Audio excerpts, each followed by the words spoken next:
দর্শকদের মধ্যে অনেকে মন্তব্য করেছেন যে আপনি আওয়ামী লীগের এজেন্ট, কেউ বলছেন আপনি বিএনপিকে আওয়ামীকরণ করতে চাইছেন। আমাদের প্রশ্ন, আপনি যেভাবে বক্তব্য রাখছেন সম্প্রতি, এই বক্তব্য কি আপনার দল আপনাকে সমর্থন করছে কিনা বা আপনার দলের পক্ষ থেকে কেউ কোনো কিছু বলছে কিনা? অনেক সময় মনে হচ্ছে যে আপনি আওয়ামী লীগের ভয়েসে বা কণ্ঠে কথা বলছেন বা আওয়ামী লীগের সুরে সুর মিলিয়ে কথা বলছেন। ফজলে ভাই, আপনি যদি আমাদের একটু বলতেন। আপনাকে অসংখ্য ধন্যবাদ। আমাকে যারা শুনছেন দেশে বিদেশে সবাইকে আমার সালাম জানাচ্ছি। আসসালামু আলাইকুম। আমার সন্তান তুল্য আব্দুল হান্নান মাসুদ, আমি ওকে দেখি বিভিন্ন টক শোতে, খুব ভালো কথা বলে।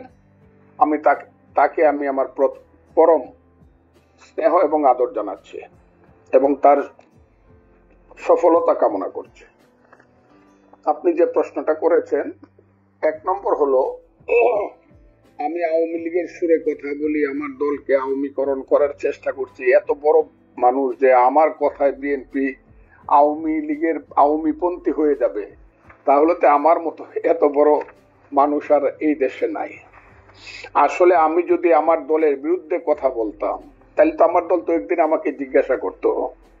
আপনারা কি কোনো পত্রিকায় বা কোনো টকশোতে বা কোনো ইউটিউবে দেখেছেন যে আমার দল আমাকে জিজ্ঞাসা করেছে যে আপনি কেন এইরকম কথা বলেন?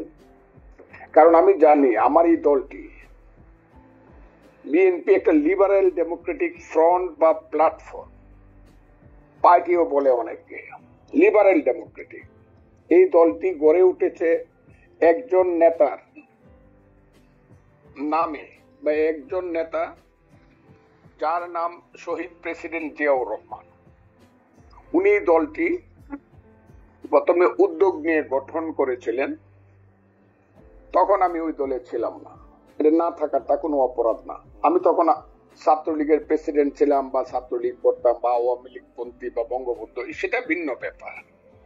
কিন্তু আমি আওয়ামী লীগ ছেড়ে যখন আমি বিএনপিতে গেলাম, সবকিছু জেনে শুনেই বিএনপি আমাকে ওখানে নিয়েছে। এবং বিএনপিতে যখন 2018 সনে আমাদের নেত্রী, দেশ নেত্রী বেগম খালেদা জিয়া জেলে চলে যাবেন 8ই ফেব্রুয়ারি 2018 সন, এর 5 দিন আগে 3রা ফেব্রুয়ারি লা মেরিডিয়ানে একটা মিটিং হয়েছিল উত্তরায়।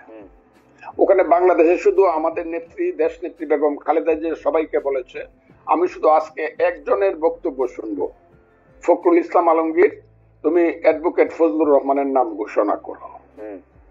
কাজে যিনি সব আমার মাথার উপরের সমস্ত স্থায়ী কমিটির নেতাকে রেখে শুধু ফজলুর রহমানের বক্তৃতা শুনতে চায়, আমার কথায় দলের ক্ষতি হবে এবং দল আমার কাছে জানতে চাবে আমি কি বলেন। এটা দর্শকদের কথা। আমাদের মনে হয় যে আমি ওই দর্শকদেরকে চিনি। আমি যেদিন থেকে মুক্তিযুদ্ধের পক্ষে কথা বলা শুরু করলাম, সেদিন থেকে প্রধানত আল বদর রাজাকারের ছেলেরা এবং নাতিরা, তারা সব অজ্ঞাত ভাবে আমার বিরুদ্ধে কথা বলা শুরু। এর আগে আমি সবারই কিন্তু সবচেয়ে জনপ্রিয় ছিলাম।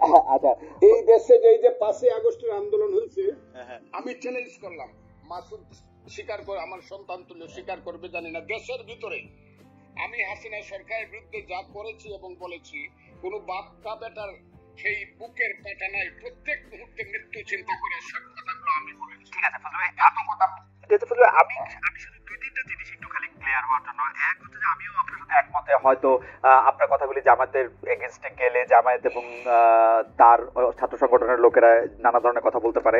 আমি শুধু 2-3টা জিনিস একটু কুইকলি জানতে চাই। 90-এর গণ আন্দোলনের পরে 3 জোটের রূপরেখাতে যখন ছিল, কোন দলই স্বৈরাচার বা রাজাকারদের কাউকে নিবে না। বিএনপি সবার আগের থেকে গিয়ে যখন তাদেরকে নিল, বা 2001 সালে যখন তাদেরকে পতাকা দিল গাড়িতে, তখনও কি আপনি একইভাবে প্রতিবাদ করেছিলেন?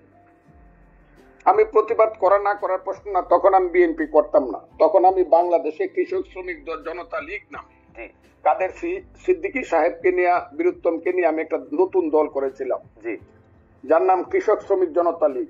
এবং 2001 সনে আমি গামছা মার্কা নমিনেশন নিয়ে, গামছা মার্কা নিয়ে ইলেকশন করে আব্দুল হামিদের সাথে কন্টেস্ট করে অনেকে বলে পাস করছিল, গণায় আমি ফেল করছিলাম, আচ্ছা তাদের গণায়। ওকে আমার কথাটা বুঝেন। হ্যাঁ। আমার ওইটা আপনি দেখে নেন আমার সাথে গামছা মার্কা এবং নৌকা মার্কা ভোটের ডিফারেন্স কত ছিল। Okay. যাই হোক, আমি সেটা বলতে চাই না। হ্যাঁ। কাজে আমার তখন প্রতিবাদ করা না করা, আমি তখন আরেকটি রাজনৈতিক দল করতাম।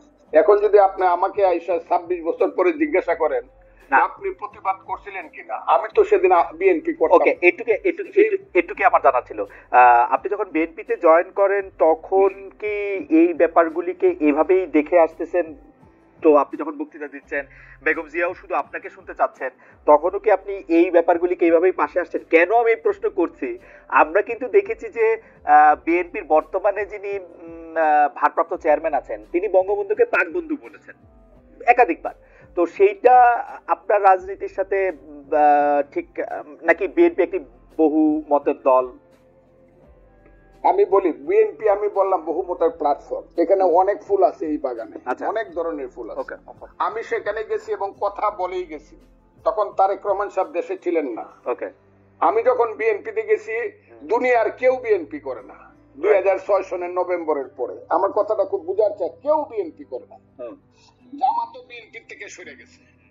আমি যখন বিএনপিতে গেছি তখন তারা দূরে দূরে চলে গেছে, 1-11 আইসা গেছে। আমার কথাটা বুঝেন, আমি তখন কিন্তু বিএনপিতে গেছি দুঃসময়ে, এবং আমি সব কথা বলে গেছি। আমার কথাটা খুব ক্লিয়ার। আমি দেশনেত্রী বেগম খালেদা জিয়া কি বলবো কি করব আমি ক্লিয়ার বলে গেছি, আমি আপনার দল করব, আপনি আমাকে চান। দেখেন উনি কিন্তু এখনো জীবিত, কাজে উনি কথাটা লন্ডন থেকেও শুনবেন, সবাই শুনবে। আমি ওনাকে বলছি, আপনাকে আমি সাংঘাতিক পছন্দ করি, মারাত্মক ভাবে। যখন আমি ছাত্রলীগের প্রেসিডেন্ট ছিলাম তখন আপনাকে আমি ভীষণ পছন্দ করতাম, আপনার নিজস্ব চিন্তাধারার জন্য। আপনি সব মানুষকে সম্মান করেন। তবে নেত্রী, আপনি যদি আমাকে নেন, একটা কথা বলে দেয়, আমি কোনো কারণে মুক্তিযুদ্ধের আদর্শের বাইরে যাব না। মুক্তিযুদ্ধের আদর্শের বাইরে যাব না, আমার মতো করে আমি কথা বলবো। এতে যদি আপনি আমাকে নেন নিবেন, না হলে নিয়েন না। আমি সব কথা বলেই গেছি। কিন্তু ওকে, আপনারা, আমার মনে হয় যে ফজলু ভাইয়ের কথা আমরা সবসময় শুনে আসতেছি, দর্শকরা আজকে একটা পরিষ্কার হলেন। আমি